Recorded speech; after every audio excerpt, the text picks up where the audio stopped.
Hear this thing.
Hi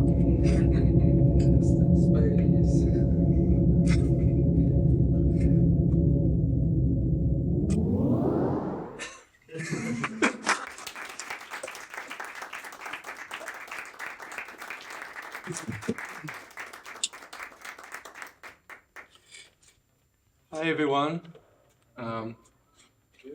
We've been working 2 years with Chris here to make this oscillator. This thing that made a lot of noise tonight. Yeah, so basically I'd like to tell you a bit the story behind it and how we actually got to make this thing. So I've been making modules for a while, Chris as well. And so I've been in the DIY community, same as Chris, for like many years. We're organizing workshops here and yeah, and got into that. And then actually the company started by making this really big thing here. I don't know if you've seen it before. It's called the 16N. It's a controller for your rack, computers through USB, MIDI, and so on. And yeah, so that was actually, where is he? He's not here. But somebody from Schneider's who actually asked me to make it a proper product and asked me, oh, would you like to start a modular company? So I was like, yeah, well, that sounds cool, so let's do it. And yeah, and over the years, actually, I wanted to do sort of things on my own. So we had the VCA, and then came to the point that we wanted to make something a bit bigger and something a bit more, in a way, personal, like something where we really think about what we actually want to do. And that's actually what we've been working on the most for the last 2 years, was kind of finding our design language and understanding what do we want to do in terms of like designs, you know, what would be an AtoV module at the end. So we ended up by really thinking a lot about why do we enjoy certain instruments more than others. And basically we then were like, okay, yeah, so you like them because we have fun with them, because they are immediate, because they push you in a direction, because you learn from them and they push you to then use your system in a more efficient way. And then you would, like, for example, I don't know, lots of modules are kind of a patch in a module. And that really pushes you to be like, oh yeah, actually, I can't do this with my own system. I can patch it and everything. So that's the sort of thinking that we want to trigger, like have this fun thing, this exploratory thing, but also learn from things that are happening in the module that you can then expand to the rest of your system. And also, and most importantly, just make an instrument that is fun. And so the whole very strong idea that was used in this module was the whole idea of modulations and modulating modulations and how much you can get from doing this. I'm a big fan of string synthesizers. And actually, I thought of making an harmonic oscillator based on the Korg Delta. I don't know if you've heard about this thing, but basically it had 4 octaves of square waves that you could mix together to create some sounds.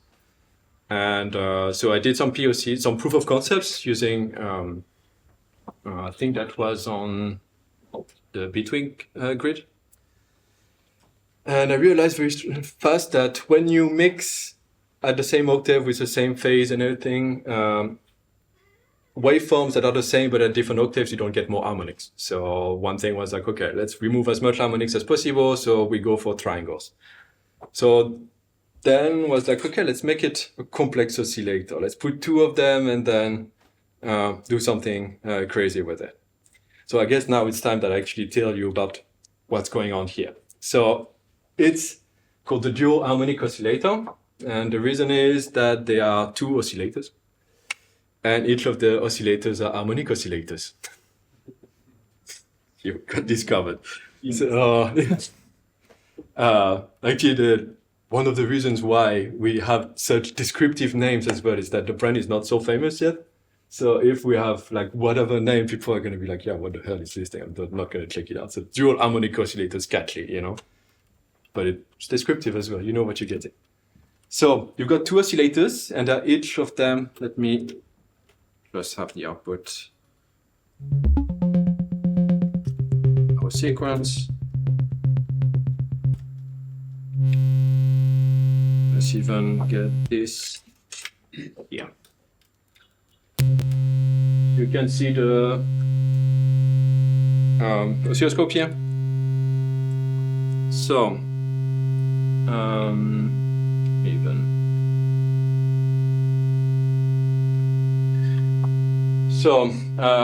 we have 4 octaves, 1 octave apart from each other, and we have the same on the second one as well.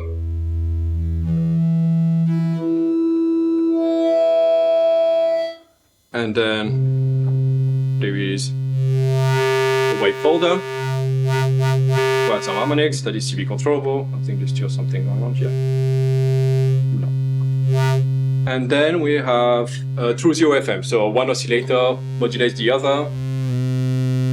Here they're almost in tune. So.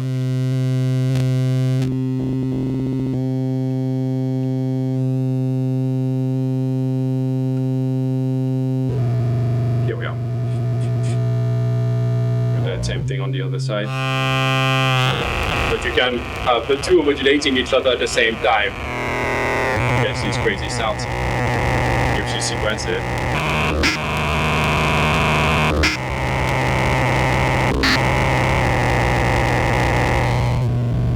And the thing is, because there is so much going on, we decided to also add some internal modulations.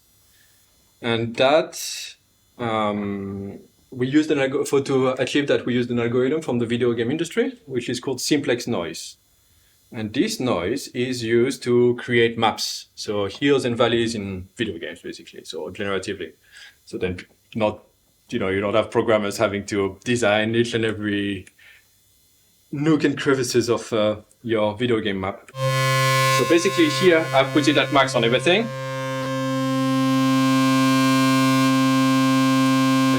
You can see the LEDs here. So when I turn this, I'm scanning through the map, and all of the parameters are moving individually, independently. Some are going up, some are going down.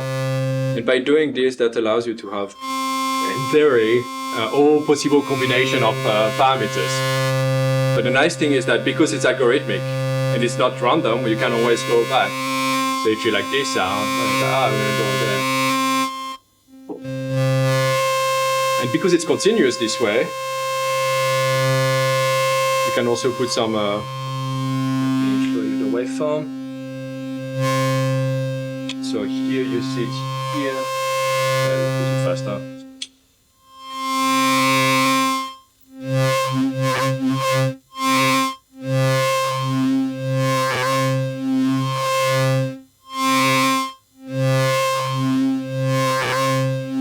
Up and down like this, and it just moves around this center value.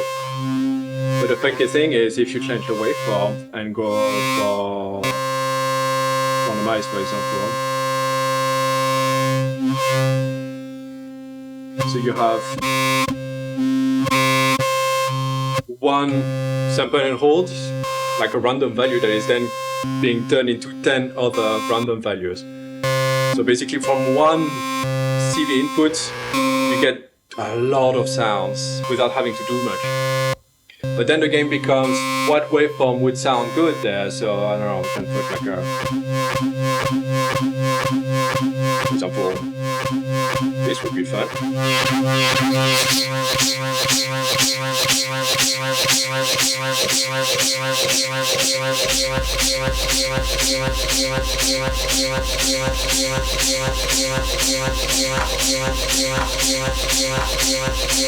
Well, some people would call it music, you know? But yeah, but the nice thing is also what we wanted to do is like also promote exploration. So there is a lot of CV outputs and CV inputs that you can then patch back into itself. So let's take more cables like this, for example. So you have, so you set modulation. So you can explore concepts like AM modulation, for example. So you've got individual outputs of the oscillators, you can plug them back into the volume control of another one and do some feedback patching this way.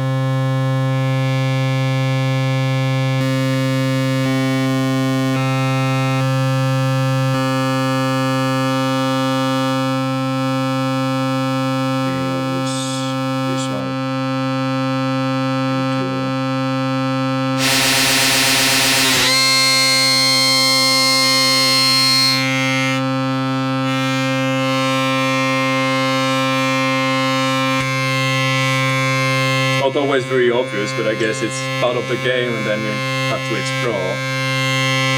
Then if we add some modulation to it.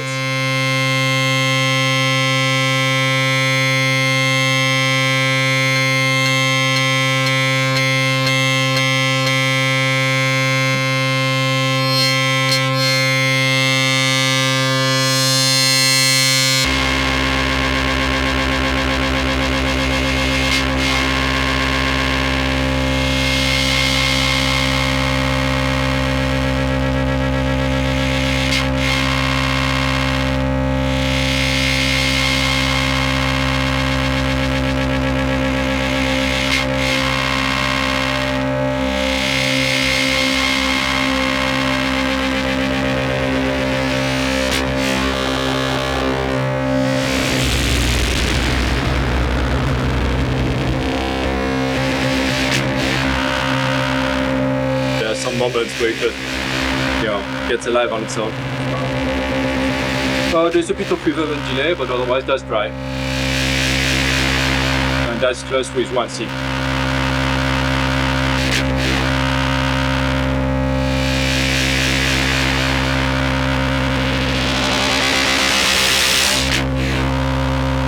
Bit of FM and some AM modulation, and then sometimes it does weird things, just like change.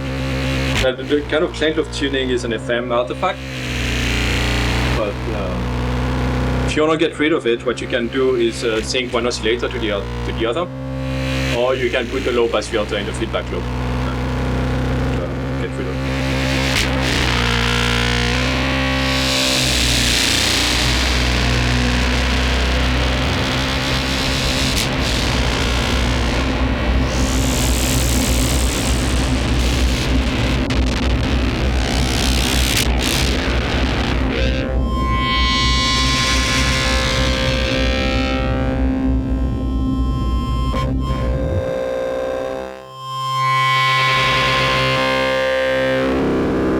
Basically the idea. And the thing is, it's really based around exploration and like trying things. We try to keep it as simple as possible to give a few elements, but there is no, there's only one sub-menu. You press these buttons, so then you can then add some modulation. You can also, one thing I didn't talk about is that you have different modulation types. So instead of just having an offset of your value, what you can do is also have LFOs. And you have 10 LFOs internally. That's without external modulation. And the frequency of the LFO is controlled by the simplex noise. So just by turning this knob, then some LFOs are going to go faster, some are going to go slower. And it's about just finding the right combination just by turning the knob.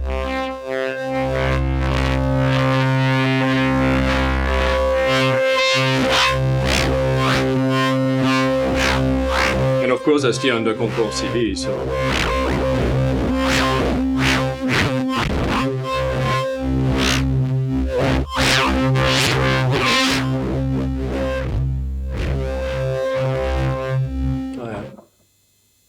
Do you have any questions, maybe? Is it analog?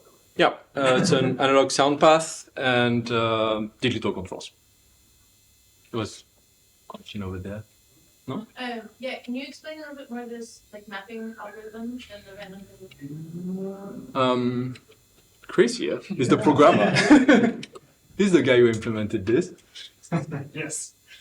So, I mean, what do you want to know? The thing is, the way it works, you have to kind of imagine both of these. We have like hills and valleys basically for both of these oscillators individually. And then they stretch over infinite amounts of time. And then you have to imagine that all of these different modulation paths or modulation destinations, they sit somewhere on this kind of hills and valleys structure thing. It's really hard to explain if you don't have like a You can then go back what you said and yeah, something exactly. like So you have all of these like 10 destinations, and they sit on kind of arbitrary points in this kind of hills and valleys landscape. And then you basically, what you do with you turn the mod button is you basically just move everything around at the same time. So you don't have like 10 hills and valleys, you have like just one basically, but they sit on different values that I just basically I came up with it. Yeah, imagine a gigantic map, but then you have 10 locations that are put Random places. random places, I came up when I was drunk. exactly.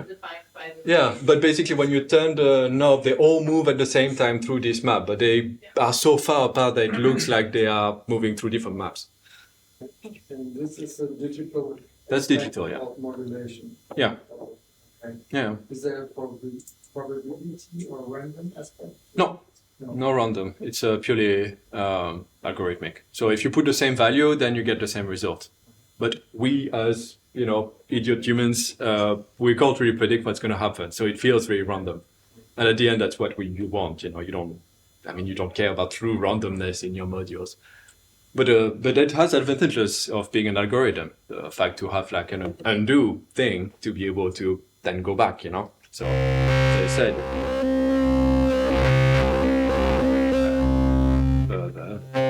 I can go on like this forever, as long as the encoder survives, But then can always go back and I can always try and find the points that I liked, And because it's this continuous process, then yeah, we can control it with CV.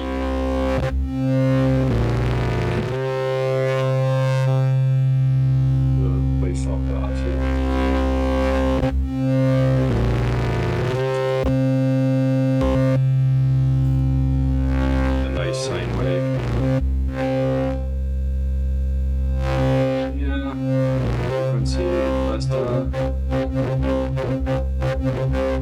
It's a bit more obvious that it's really repeating. Is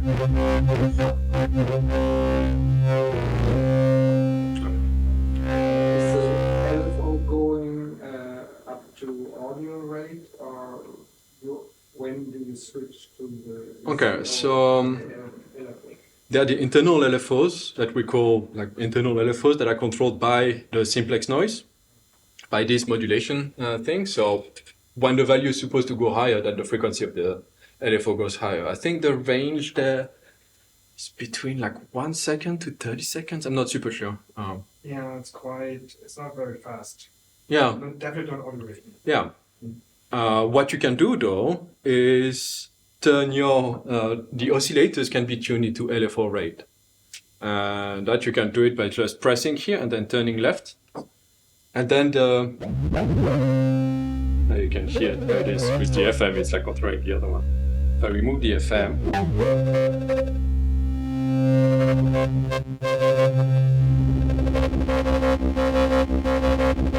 let's make it control the frequency of the first half-wave. But the modulation still is active, so you get these very complex LFO waveforms.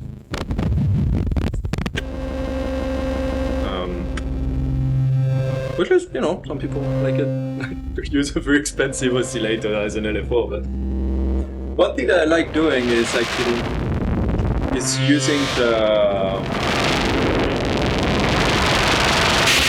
like this. When it's in LFO mode, so when you put the wavefolder, it's actually controlling the symmetry.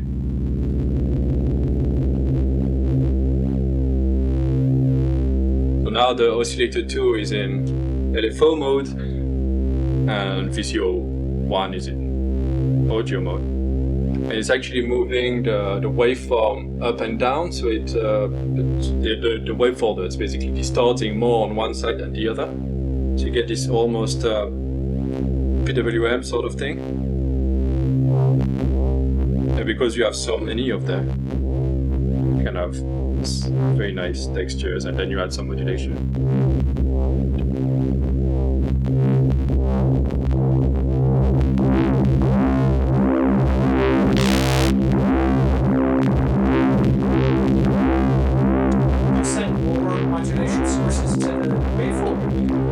No, close to the second oscillator. So the volume of the octaves, LFO octaves, are going up and down. So like I've put it into LFO mode, controlling actually being sent into the same mixer as the first one, and then mixed into the wavefolder. So the wavefolder is basically a distortion, so it will clip at a certain level. But if you move your waveform up and down, then it will clip the top or the bottom first. So if you put an LFO in there, then it kind of moves it around, and you get this subtly moving sounds that you can hear now. That are great for the bass lines. Yes, haptic feedback. Yeah, I haven't talked about this. The module vibrates. There is haptic feedback, so like on your phone basically. So the module will vibrate to give you informations. So when you change octaves, for example, you have a small vibration. I don't know, maybe you can. But it's very quiet, maybe. Maybe you hear that? You hear contact. Yeah. You hear maybe this? It's like on failures. Yeah, it's there's just a little vibration motor on the back. That makes the whole module and your whole system and table vibrate. It's funny because at Superboost this year we were next to Syntony, a French guy who makes some video synthesizers. I don't know if you're aware, but some people make visuals and video with a modular synthesizer. So if you thought that's nerdy, there's a guy here that does that. But he had a contact mic in his system on the table next to us. So every time our system was, vibrating for whatever reason, he was getting some signals. You were presenting there. You were actually. Yeah. I was missing on Friday already. I was telling people, put your hand on the system, put your hand on the system. Yeah. I was like, what is happening? Yeah. So like the way you do it, if you want a good joke with when you give the presentation of this oscillator, if you one day have it in your system, you're like, put your hand on the system and give a prayer to the gods of synthesizers, and then make them, feel the power. And what exactly does it tell you? A few things. So as I said, so the encoders for tuning are smooth encoders, so there's no steps in it.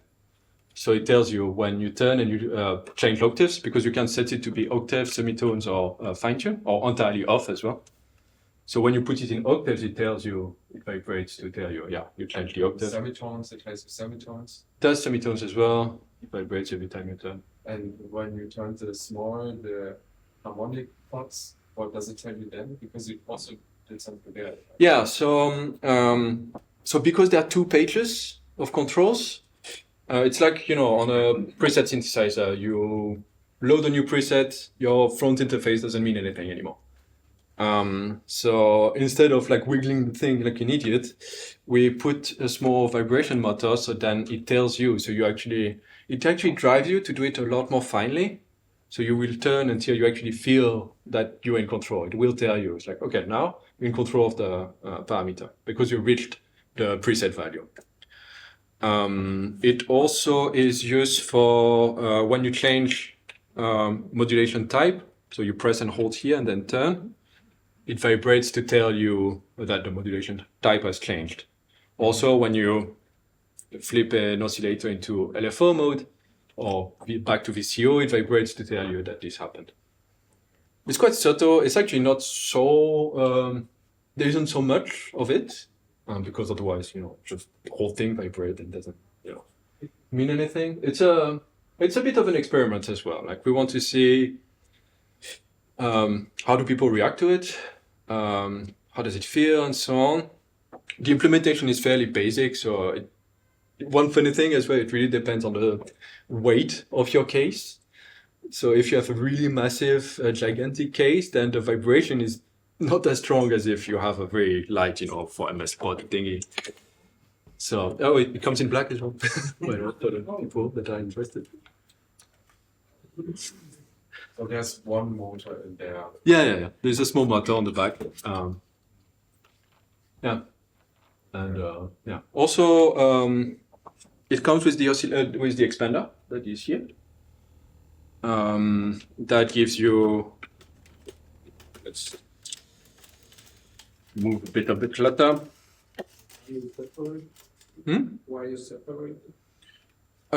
Yeah, that's a good question actually. There are two reasons for that. First, we designed the main module first, and then decided to make an expander.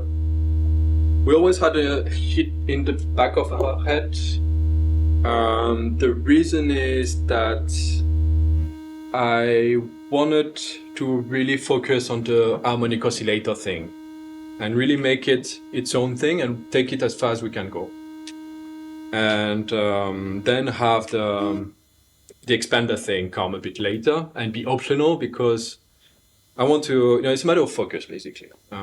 You can have a square wave, which sounds like square wave, and like it sounds good, but you can get this in many other places, But the nice thing is that it actually draws you to do stuff like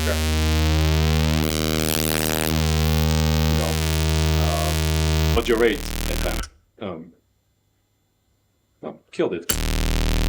It's too fast. Yeah, I don't know. Here we are. And because I'm in sync, stupid. That's not.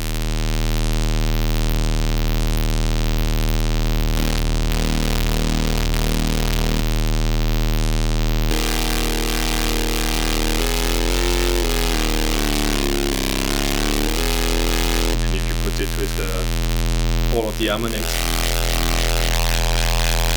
and the modulation.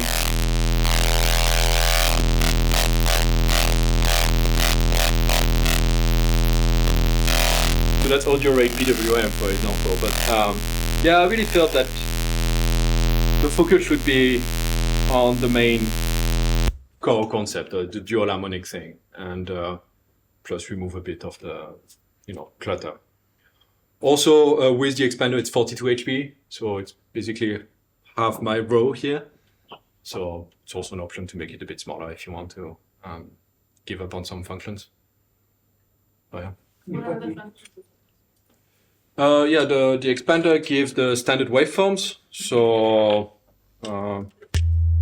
sine wave, square wave, sawtooth, and it gives you also, as I said,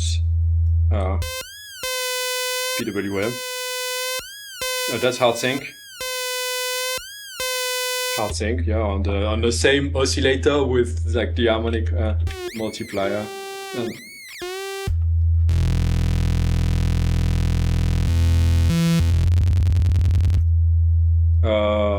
Yeah, so PWM, hard and soft sync, and all the waveforms that you would expect. You can put it elsewhere in the case, the expander.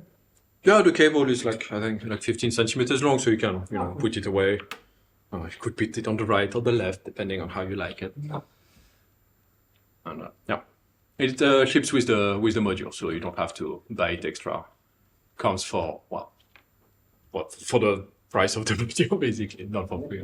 Without which output you have then? Yeah, so you have individual harmonic outputs, and the mix of each of the harmonics of the LFO, VCO, sorry. So So you can have, I'm going to need a longer cable. So which outputs do you have? You have each of the harmonics. Got the mix that you set with this. You have the same for the other oscillator. Just tune quite low. Same mix here, and then you have a small mixer here that allows you to mix the two oscillators together, and this goes to a wavefolder. And so these are the outputs of the main module. And CV inputs, there is CV for everything basically, even the FM amount. So you can do like the DX, FM synthesizer tricks and control your FM with CV, with an envelope and so on. The three buttons on the left that illuminate, how many functions do they have, or presses or combinations? So these ones allow you to select the tuning resolution. So whether it's an octave, a semitone, or a fine tune. You can also turn the tuning entirely off. Then here it's just that's the modulation button, so it allows you to be in the modulation page when it's on, outside of the modulation, like just controlling the volume. And if you press and hold here, you can change between LFO or VCO mode, and here you select the modulation type. But yeah, that's it. So it's very minimal. You can press and hold these two buttons here to clear all of the modulation at once. But that's it basically. Not much submenu. So when I detune without any like the one setting where you can detune octaves and set its own, right? Yeah. If I slightly detune it and then switch to semitone tuning, is it in a grid or is it then? No, it will go one semitone higher than your tuning. So if it's off tune, it's still going to be off tune the same way. I'm being asked to stop the video. So yeah, we can ask more questions later, but yeah, I'd like to thank you all and thank you.